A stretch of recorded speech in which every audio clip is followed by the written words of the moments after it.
కార్యక్రమంలో ముఖ్య అతిథిగా వచ్చేసిన ప్రీతమ నాయకుడు మాజీ మంత్రి రామోజీ గారు, ఈ ఎన్నికల్లో ఎమ్మెల్సీగా పోటీ చేసిన వారి మిత్రుడు శ్రీకుమార్ నల్లన్న, అదేవిధంగా కమ్యూనిస్టు సోదరి లక్ష్మి గారు, కొంచెం నాగార్జున రెడ్డి గారు, ఇక మిగతా కాంగ్రెస్ పెద్దలు ఎవరైతే స్టేజ్ మీద అందరి పేరు పేరున మరియు ఈ కార్యక్రమంలో పాల్గొన్న ఓటరు మహాశయులకు మరియు కాంగ్రెస్ మిత్రులకు, కాంగ్రెస్ పెద్దలకు అందరికీ కూడా నా హృదయపూర్వక నమస్కారాలు.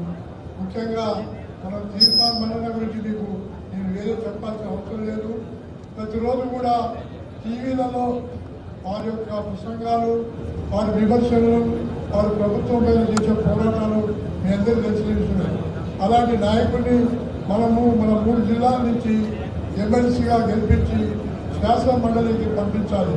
మన సమస్యలపైన ఆయన నిలదీసి శాసన మండలిలో మనకు న్యాయం చేస్తారని చెప్పి మనవి చేస్తూ, మీరందరూ కూడా ఏదైతే పెద్దలు చెప్పారో ఆ మాటలు విని మనందరం కలిసి మన గ్రామాలలో ఎవరైతే గ్రాడ్యుయేట్స్ ఉన్నారో వారి పట్టభద్రులందరినీ కూడా మనం కలిసి వారి ద్వారా మల్లనకు ఓటు చేర్పించి అత్యధిక మెజార్టీని మనం గెలిపించాలని మనవి చేస్తూ సెలవు తీసుకుంటున్నాను. జై హింద్.